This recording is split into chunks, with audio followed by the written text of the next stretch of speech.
ഡൽഹിയിൽ നടക്കുന്ന പ്രശ്നങ്ങളെക്കുറിച്ചൊക്കെ എല്ലാവരും കേട്ടും കണ്ടും മനസ്സിലാക്കിയിട്ടുണ്ട് എന്ന് വിചാരിക്കുന്നു. എങ്കിലും ഇത് അറിയാൻ മേലാത്തവർക്ക് വേണ്ടിയിട്ട് ഞാനൊന്ന് എക്സ്പ്ലെയിൻ ചെയ്യുകയാണ്. അതായത് 22 ലക്ഷത്തോളം കുട്ടികളാണ് നീറ്റ് എക്സാമിന് വേണ്ടി പ്രിപ്പയർ ചെയ്യുന്നത്. അതായത് ഊണും ഉറക്കവും കളഞ്ഞ് ഒരുപാട് കുട്ടികൾ ഇതിനു വേണ്ടി കഷ്ടപ്പെടുന്നുണ്ട്. അതിൻ്റെ കൂടെ അവർക്ക് രക്ഷിതാക്കളുടെ ഇടയിലുള്ള പ്രഷർ, ടീച്ചേഴ്സിൻ്റെ ഇടയിൽ നിന്നുണ്ടാകുന്ന ചില കാര്യങ്ങളിലുണ്ടാകുന്ന പ്രഷർ, പിയർ പ്രഷർ എന്ന് പറയുമ്പോൾ ഒപ്പമുള്ള കുട്ടികളുടെ ഇടയിൽ അങ്ങോട്ടും ഇങ്ങോട്ടും ഉണ്ടാകുന്ന സംസാരത്തിലോ അല്ലെങ്കിൽ അവരുടെ പഠനത്തിൽ ഓരോ താരതമ്യം ചെയ്യുമ്പോൾ ഉണ്ടാകുന്ന ചില പ്രഷർ, ഈ പ്രഷറുകൾക്കെല്ലാം ഇടയിൽ അവർ രാവും പകലും ഇല്ലാതെ ഉറക്കളച്ചിരുന്ന് പഠിക്കുക എന്ന് പറയും. അങ്ങനെ പഠിച്ചു ഇരിക്കുന്ന സമയത്ത് അതിൻ്റെ ചോദ്യപേപ്പർ, അതായത് പരീക്ഷാ പേപ്പർ ചോർന്നുമായിട്ട് ബന്ധപ്പെട്ടാണ് വിഷയങ്ങൾ നടക്കുന്നത്. അപ്പം എന്താ പറയുക, പരീക്ഷ എഴുതിയവരൊക്കെ മണ്ടന്മാരായി പോകുന്ന ഒരു സാഹചര്യമാണ്. കാരണം അത്രയും വർഷം കഷ്ടപ്പെട്ടിരുന്നു പഠിച്ചിട്ട് അവസാനം അതിൻ്റെ ചോദ്യപേപ്പർ ചോർന്നായിരുന്നു. പിന്നീട് വീണ്ടും ഒരു എക്സാം നടത്തും, അങ്ങനെയുള്ള കുറേ കാര്യങ്ങൾ. എഴുതിയ പരീക്ഷ റദ്ദാക്കുന്നു, റദ്ദാക്കും, വീണ്ടും ഒരു പരീക്ഷ നടത്തും എന്നുള്ള രീതിയിലുള്ള അഭ്യൂഹങ്ങളൊക്കെ വരുന്ന ഒരു സാഹചര്യത്തിൽ കുറച്ച് കുട്ടികൾ ആത്മഹത്യ ചെയ്തു. കാരണം അവർക്ക് പ്രഷർ താങ്ങാൻ വയ്യാതെയാണ് അവരവരുടെ ജീവൻ വെടിഞ്ഞത്.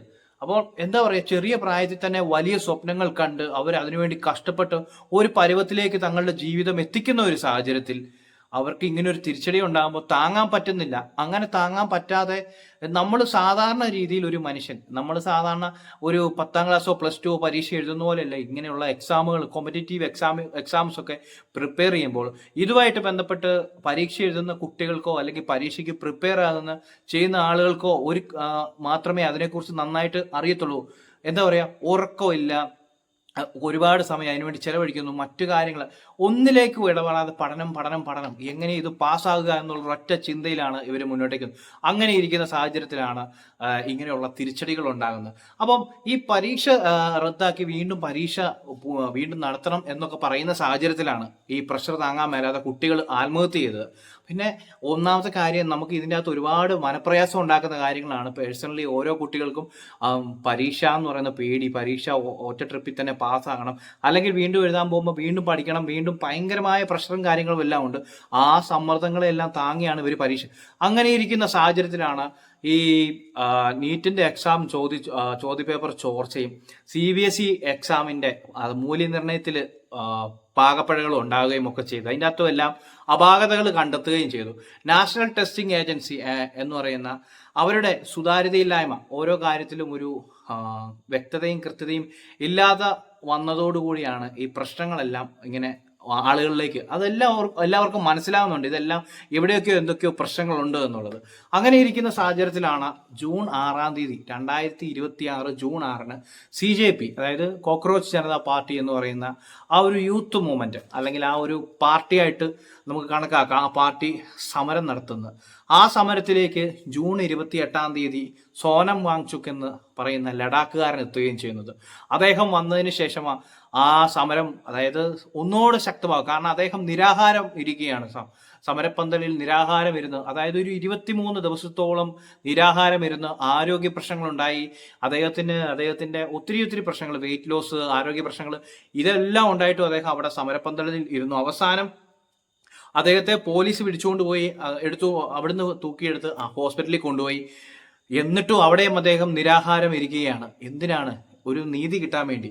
സോനം വാങ്ചുക് എന്ന് പറയുന്ന വ്യക്തി ആരാണ് എന്ന് ചോദിച്ചു കഴിഞ്ഞാൽ, അദ്ദേഹം ഒരു ലഡാക്കിൽ നിന്നുള്ളൊരു പരിസ്ഥിതി പ്രവർത്തകനും അതുപോലെ തന്നെ ഒരു വിദ്യാഭ്യാസ പ്രവർത്തകൻ എന്ന് പറയാം, അല്ലെങ്കിൽ വിദ്യാഭ്യാസ പരിഷ്കർത്താവ് എന്ന് പറയാം. പിന്നെ കുറെ കാര്യങ്ങൾ, പുള്ളിയുടേതായ കുറെ ഐഡിയോളജികളൊക്കെ കൊണ്ടുവരാൻ ശ്രമിക്കുകയും അതെല്ലാം ആളുകളുടെ ഉന്നമനത്തിന് വേണ്ടിയിട്ടാണ്. അതിൽ തന്നെ അദ്ദേഹത്തിന്റെ ഒരു പ്രധാനപ്പെട്ട ഒരു കാര്യമാണ്, അദ്ദേഹം ഈ തോറ്റുപോകുന്ന പരീക്ഷകളിൽ തോറ്റുപോയി മാറ്റി നിർത്തപ്പെടുന്ന ഒരു യുവതയെ, അല്ലെങ്കിൽ ആ ഒരു എക്സാമിൽ തോറ്റതിന്റെ പേരിൽ മാറ്റി നിർത്തപ്പെടുന്ന ആളുകളെ മുൻനിരയിലേക്ക് എത്തിക്കുവാൻ വേണ്ടിയിട്ട് അദ്ദേഹം കുറേ ശ്രമങ്ങൾ നടത്തുന്നുണ്ടായിരുന്നു. ലഡാക്കിന്റെ ഉന്നമനത്തിനായിട്ട് നിരാഹാര സമരങ്ങളും മറ്റു കാര്യങ്ങളും നടത്തിയിരുന്ന ഒരു വ്യക്തിയാണ്. അപ്പം അങ്ങനെ ഇരിക്കുന്ന ഒരാളാണ്. ഇനി അദ്ദേഹത്തെക്കുറിച്ച് പറയാനാണെങ്കിൽ മറ്റൊരു കാര്യമുണ്ട്, നമുക്ക് അത് സ്ഥിരീകരിക്കാൻ പറ്റത്തില്ല, ചിലപ്പോൾ പറഞ്ഞു കേൾക്കുന്ന 3 Idiots എന്ന് പറയുന്ന സിനിമയിൽ അമീർ ഖാൻ അവതരിപ്പിച്ച ആ ഒരു കഥാപാത്രം ഇദ്ദേഹത്തിൽ നിന്ന് ഇൻസ്പയർ ആയിട്ടുള്ള ഒരു കാര്യമാണെന്നും പറയപ്പെടുന്നു. എന്നാൽ അല്ല എന്നുള്ള അങ്ങോട്ടും ഇങ്ങോട്ടുള്ള വാഗ്വാദങ്ങൾ നടക്കുന്നുണ്ട്. എങ്കിലും ഇങ്ങനെ അത്യാവശ്യം പേരുള്ള ഒരു മനുഷ്യനാണ്. അതുപോലെ തന്നെ ഈ നമുക്ക് പറയാനാണെങ്കിൽ ഈ സമരത്തെക്കുറിച്ച് പറയുമ്പോൾ ഈ സമരത്തിൽ അദ്ദേഹം ഉന്നയിക്കുന്ന ഒരു 3 കാര്യങ്ങളുണ്ട്. 3 കാര്യങ്ങൾ എന്ന് പറഞ്ഞു കഴിഞ്ഞാൽ അതിൽ ഒന്നാമത്തെ കാര്യമാണ് നീറ്റ് പരീക്ഷയുടെ ഈ ഒരു എക്സാമിന്റെ ഇതുമായിട്ട് ബന്ധപ്പെട്ടും ചോദ്യപേപ്പർ ചോർച്ചയുടെ എല്ലാം ഉത്തരവാദിത്വം ഏറ്റെടുക്കേണ്ടത് വിദ്യാഭ്യാസ മന്ത്രി ധർമ്മേന്ദ്ര പ്രധാൻ ആണെന്നും അതിനുശേഷം അദ്ദേഹം രാജിവെക്കുകയും ചെയ്യണം. അതായത് വേറെ അതിനുശേഷമൊന്നല്ല, ഈ ഉത്തരവാദിത്വം മുഴുവൻ ഏറ്റെടുത്തിട്ട് അദ്ദേഹം രാജിവെക്കണം എന്നുള്ളതാണ് അദ്ദേഹം ഉന്നയിക്കുന്ന ആദ്യത്തെ ആവശ്യം. രണ്ടാമത്തെ ആവശ്യം എന്ന് പറയുന്നത് ഈ എക്സാമിന്റെ ആ ഒരു മാനസിക സമ്മർദ്ദം മൂലം വീണ്ടും എക്സാം നടത്താൻ പോവുകയാണ് എന്നുള്ള ഒരു ഇതില് ആ ഒരു സമ്മർദ്ദം താങ്ങാനാകാതെ ആത്മഹത്യ ചെയ്ത കുട്ടികളുടെ എല്ലാം വീടുകളിലേക്ക് 1 കോടി രൂപ വീതം കൊടുക്കണം എന്നുള്ളതാണ് ഒരാവശ്യം വരുന്നത്. പിന്നെ ഈ കോമ്പറ്റേറ്റീവ് എക്സാംസ് ഒക്കെ ഒന്നുകൂടെ ഒന്ന് പരിഷ്കരിക്കണം എന്നുള്ളതാണ്. ഇപ്പോഴത്തെ പഴയ രീതികളെല്ലാം മാറ്റി പുതിയതായിട്ട് കുറേ കാര്യങ്ങൾ കൊണ്ടുവരണം. അദ്ദേഹത്തിൻ്റെതായ കുറച്ച് ഐഡിയോളജീസ് ഒക്കെ ഉണ്ട്. അതൊക്കെയാണ് ഇദ്ദേഹം ഉന്നയിക്കുന്ന ആവശ്യങ്ങൾ.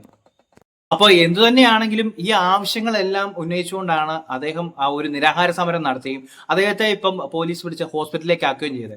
അങ്ങനെ ഇരിക്കുന്ന ഈ ഒരു സാഹചര്യത്തിലാണ് CJP പാർട്ടി നേതാവ് അഭിജിത് ദീപ്കെ ഈ നിരാഹാരം ഇരിക്കാൻ തുടങ്ങുന്നത്. അപ്പം അത് മാത്രമല്ല, ഇപ്പോൾ കൂടുതൽ പ്രൊട്ടസ്റ്റ്, അതായത് പ്രതിഷേധ പ്രകടനങ്ങൾ ജന്തർ മന്ദറിലേക്കും പ്രധാനമന്ത്രിയുടെ വസതിയിലേക്കും അങ്ങനെ പാർലമെന്റിലേക്കും ഒക്കെ ഇങ്ങനെ നടക്കുകയാണ്. അപ്പോൾ അവിടേക്ക് ഒരുപാട് ആളുകൾ, ഒരുപാട് യുവാക്കൾ കടന്നു വരികയാണ്. യുവാക്കൾ കടന്നു വരുമ്പോൾ അവിടെ ഉണ്ടാകുന്ന ഒരു പ്രശ്നം, അതായത് ഇവർ ജൂലൈ 20-ാം തീയതിയാണ് ശരിക്കും അങ്ങോട്ടേക്ക് സൺസെറ്റ് ചലോ എന്ന് പറയുന്ന രീതിയിൽ ഒരു പ്രതിഷേധം, ഒരു മാർച്ച് നടത്താൻ തീരുമാനിച്ചു. പക്ഷേ അംഗീകാരം ലഭിച്ചില്ല. പക്ഷേ എന്തായാലും അവരെ നടത്തി. അംഗീകാരം ലഭിച്ചില്ലെങ്കിലും ഈ ഒരു പ്രൊട്ടസ്റ്റ്, ഒരു മാർച്ച് അവർ നടത്തുകയും ആ മാർച്ചിലേക്ക് ഒരുപാട് കുട്ടികൾ, ഇപ്പോൾ 10,000-കണക്കിന് യുവാക്കൾ അങ്ങോട്ടേക്ക് കടന്നു വരികയും അവിടെ പോലീസിന്റെ വക ലാത്തി ചാർജും ടിയർ ഗ്യാസിന്റെ ഏറും അങ്ങനെ അക്രമസക്തമായ ഒരു സാഹചര്യമാണ് ഉണ്ടായത്. ആ ഒരു സാഹചര്യത്തിൽ ശരിക്കും സംഭവിച്ചത് എന്താണ്, ഇവിടെ ചൂണ്ടിക്കാട്ടുന്ന ഒരു കാര്യം എന്താണെന്ന് വെച്ച് കഴിഞ്ഞാൽ പലരും പോലീസുകാരായിരുന്നോ എന്ന് പോലും സംശയിക്കുന്നു. കാരണം അവരുടെ നെയിം സ്ലിപ്പുകൾ ഇല്ലായിരുന്നു. അവർക്കൊരു ജസ്റ്റ് ഒരു കാക്കി അല്ലെങ്കിൽ ആ ഒരു ഇത് മാത്രമേ ഉണ്ടായിരുന്നുള്ളൂ. പോലീസുകാരല്ലാത്തവർ കുറേ പേര് വിദ്യാർത്ഥികൾക്ക് നേരെ ആക്രമണം നടത്തി. അപ്പം മൊത്തത്തിൽ മൊത്തം വിദ്യാർത്ഥികൾ തല്ലുകൊണ്ട് അല്ല യുവാക്കൾ തല്ലുകൊണ്ട് പോകുന്ന ഒരു അവസ്ഥയായിരുന്നു. പിന്നെ അങ്ങോട്ടും ഇങ്ങോട്ടും ആയി വിഷയങ്ങൾ മൊത്തം ഇതായി. അപ്പം ഈ ഒരു പ്രൊട്ടസ്റ്റിന് ഇപ്പൊ ഭയങ്കര സപ്പോർട്ട് വന്നിരിക്കുകയാണ്. ഒരുപാട് ആളുകൾ, അതായത് CJPക്ക് സപ്പോർട്ടുമായിട്ട് കോൺഗ്രസും ഇന്ത്യ മുന്നണിയും രാജ്യത്തെ MP-മാരുടെ സംഘവും ഒക്കെ സപ്പോർട്ട് ചെയ്തു അവരെല്ലാം ആ ഒരു സമരം നടക്കുന്ന ഏരിയയിലേക്ക് വരികയാണ്. കേരളത്തിൽ നിന്ന് നമുക്ക് VD സതീശൻ പോയിട്ടുണ്ടായിരുന്നു. അതുപോലെ തന്നെ AA റഹീം, MA ബേബി തുടങ്ങിയ ആളുകളെല്ലാം അവരെല്ലാം അവിടെ ഉണ്ട്. ഈ പറയുന്ന സാഹചര്യത്തിൽ എന്താ പറയാ, മുഴുവൻ നമ്മുടെ സംസ്ഥാനങ്ങളിൽ നിന്നും യൂത്തിന് സപ്പോർട്ട് വന്നിരിക്കുകയാണ്. അതായത് കംപ്ലീറ്റ്ലി പറയാനാണെങ്കിൽ ഇപ്പോഴത്തെ ഭരണകക്ഷിയായ BJPക്ക് എതിരായിട്ടുള്ള ആളുകളെല്ലാവരും CJPയെ സപ്പോർട്ട് ചെയ്തുകൊണ്ട് ഈ ഒരു പ്രൊട്ടസ്റ്റിലേക്ക് വന്നിരിക്കുകയാണ്. എന്തായാലും അവരുടെ ആവശ്യങ്ങൾ ആവശ്യങ്ങൾ നടത്തിയെടുക്കുക എന്നുള്ളതാണ് ലക്ഷ്യം. അപ്പം ഈ ഒരു സമയത്ത് മനസ്സിലാക്കേണ്ടത് BJPക്കെതിരെ നടക്കുന്ന ഈ ഒരു സാഹചര്യത്തിൽ മുതലെടുക്കാൻ വേണ്ടിയിട്ട് പോലും കുറെ ആളുകൾ വന്നിട്ടുണ്ട്. ഇതൊരു മുതലെടുപ്പ് മാത്രമായിട്ട് മുതലെടുക്കുക എന്നുള്ള ലക്ഷ്യത്തിൽ പോലും കടന്നുകൂടിയിരിക്കുന്ന ആളുണ്ട്. പക്ഷേ ഇതിന്റെ നല്ല വശം, ഇതൊരു നല്ല കാര്യത്തിലേക്കുള്ളതായതുകൊണ്ട് ആ ഒരു നല്ല കാര്യമാണ് ഇവിടെ ഫോക്കസ്ഡ് ആയിട്ട് നിൽക്കുന്നത്. കാരണം ഇത്രയും അധികം ലക്ഷക്കണക്കിന് വിദ്യാർത്ഥികളുടെ ജീവിതം വെച്ചിട്ടുള്ള കളിയാണ്. രണ്ടാമത്തെ കാര്യം, CJP എന്ന് പറയുന്ന പാർട്ടി ഉണ്ടാക്കിയിരിക്കുന്ന ഒരു ഓളം ചെറുതൊന്നുമല്ല. ലക്ഷക്കണക്കിന് ആളുകളാണ് അങ്ങോട്ടേക്ക് പോയിരിക്കുന്നത്, ആ ഒരു പാർട്ടിക്ക് സപ്പോർട്ടുമായിട്ട് വന്നിരിക്കുന്നത്. അതുകൊണ്ട് തന്നെയാണ് CJPയെ അടിച്ചമർത്താൻ വേണ്ടിയിട്ടുള്ള പല ശ്രമങ്ങളും നടക്കുന്നത്. എന്നിരുന്നാലും ശക്തമായ ഒരു പ്രൊട്ടസ്റ്റ് നടക്കുകയും ഭാവിയിലേക്ക് ഇത് BJPക്ക് വലിയൊരു വെല്ലുവിളിയാകാൻ സാധ്യതയുണ്ട്. കാരണം ഇന്ത്യയിലെ യൂത്ത് മുഴുവൻ CJP എന്ന് പറയുന്ന ഒരു ഇതിന് സപ്പോർട്ട് വരികയും യൂത്തന്മാരുടെ വോട്ട് പിന്നീട് അടുത്ത ഒരു ഇലക്ഷൻ കാര്യങ്ങളൊക്കെ വരികയും ചെയ്യുന്ന സമയത്ത് BJPക്ക് കിട്ടാതെ വരുന്ന ഒരു സാഹചര്യം വരുമ്പോൾ ഒന്ന് ആലോചിച്ച് നോക്കൂ, ആർക്കാണ് തകരാറുണ്ടാകുന്നത്? അപ്പം ഇങ്ങനെയുള്ള കാര്യങ്ങളിൽ ഇപ്പം നടക്കുന്ന ഈ പ്രശ്നങ്ങൾക്കെല്ലാം ഒരു പരിഹാരം ഇപ്പോഴത്തെ ഭരണകക്ഷിയായ ഭാരതീയ ജനതാ പാർട്ടിയുടെ നമ്മുടെ ഇന്ത്യൻ പ്രധാനമന്ത്രി അല്ലെങ്കിൽ വിദ്യാഭ്യാസ മന്ത്രി ഇവരെല്ലാവരും കൂടെ ആലോചിച്ച് ആ ഒരു ടീം ആലോചിച്ച് ഈ യുവാക്കളുടെ പ്രശ്നങ്ങൾക്ക് പരിഹാരം ഉണ്ടാക്കുക എന്നുള്ളതാണ് ചെയ്യേണ്ടത്. ആ ഒരു പരിഹാരം ഉണ്ടാക്കി കഴിയുമ്പോൾ പരിഹാരം ഉണ്ടാക്കിയാൽ ഉറപ്പാണ് അവരൊരു വിഷയത്തെ അവർ അഭിമുഖീകരിച്ച് ആ വിഷയം സോർട്ട് ഔട്ട് ചെയ്തു എന്നുള്ള ഒരു നല്ല പേര് വരും ഉറപ്പായിട്ടും. അങ്ങനെ ഒരു സാഹചര്യം മുന്നോട്ടേക്ക് വരുമോ എന്നറിയത്തില്ല. കാരണം വരാൻ സാധ്യതയുണ്ട്. കാരണം ഇത്രയും വലിയൊരു പ്രൊട്ടസ്റ്റ് യൂത്ത് പുറകോട്ട് വലിയൊന്നും തോന്നില്ല. ഒന്നെങ്കിൽ യൂത്ത് ശക്തമായിട്ട് മുന്നോട്ട് പോകും, അല്ലാത്ത പക്ഷം യൂത്തിനെ നല്ല രീതിയിൽ ആക്രമിക്കാനുള്ള കൂടുതൽ സന്നാഹങ്ങൾ ഒരുങ്ങും പിന്നാമ്പുറങ്ങളിൽ. ഏതൊക്കെയാണെന്ന് പറഞ്ഞാലും ഇപ്പോൾ ഇത് വലിയ രീതിയിൽ ചർച്ചയായിരിക്കുകയാണ്. നമുക്ക് വരും ദിവസങ്ങളിൽ, അതായത് വരും ദിവസങ്ങൾ എന്ന് പറഞ്ഞല്ല, നാളെ ഇനി എന്താണ് സംഭവിക്കാൻ പോകുന്നത് അങ്ങനെ പറയാൻ പറ്റുള്ളൂ. കാരണം ഓരോ ദിവസങ്ങളും സമരം ശക്തമായിക്കൊണ്ടിരിക്കുകയാണ്. നമുക്കറിയാം, ന്യൂസിൻ്റെ അകത്തൊക്കെ കണ്ടു, രാഹുൽ ഗാന്ധിനെയൊക്കെ വലിച്ചഴിച്ചുകൊണ്ട് പോകുന്ന ഒരു സാഹചര്യം കണ്ടു.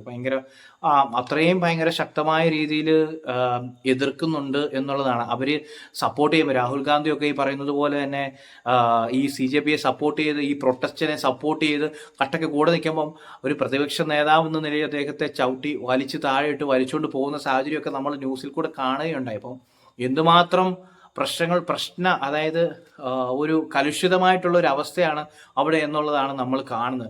എന്തൊക്കെയായാലും അതായത് പ്രഷർ താങ്ങാൻ പറ്റാതെ മരണപ്പെട്ടു പോയ കുട്ടികൾക്ക് അവരുടെ കുടുംബത്തിന് നീതി കിട്ടുമോ, അല്ലെങ്കിൽ വിദ്യാഭ്യാസ മന്ത്രി ഈ പ്രശ്നങ്ങളിൽ നിന്നെല്ലാം വെട്ടിയൊഴിഞ്ഞു പോവോ, അതോ അതിനെ അഭിമുഖീകരിക്കുമോ, അങ്ങനെയുള്ള കുറച്ച് കാര്യങ്ങൾ. മാത്രമല്ല കോമ്പറ്റീറ്റീവ് എക്സാമിൽ പരിഷ്കരണങ്ങൾ നടത്തുമോ, ഇതൊക്കെയാണ് നമ്മൾ കാണാൻ അല്ലെങ്കിൽ നമുക്ക് അറിയാൻ വേണ്ടി ഇരിക്കുന്നത്. കാരണം ഇത്രയും പ്രശ്നങ്ങൾ ഉണ്ടായ ഒരു സാഹചര്യത്തിൽ, കാരണം ചോദ്യപേപ്പർ ചോർച്ച എന്ന് പറയുമ്പോൾ ചെറിയ 10ാം ക്ലാസ് പരീക്ഷയുടെയോ +2 പരീക്ഷയുടെയോ ഒന്നും അല്ല.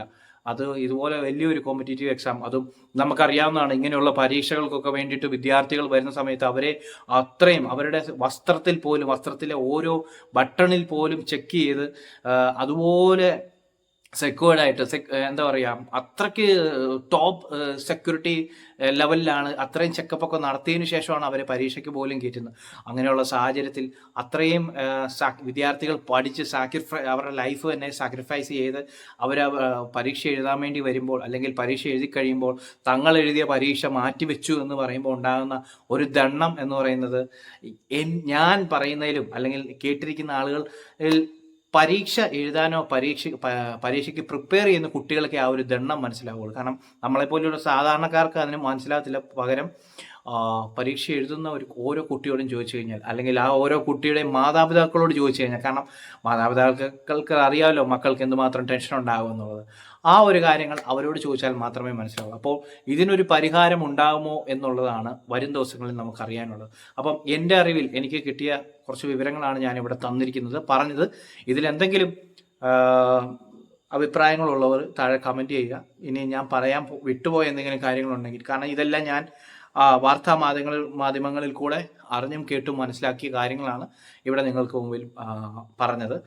അപ്പം എന്തായാലും ഇതിലെന്തെങ്കിലും കൂട്ടിച്ചേർക്കാനുണ്ടെങ്കിൽ താഴെ കമൻറ്റ് ചെയ്യുക കേട്ടോ. Thank you, by.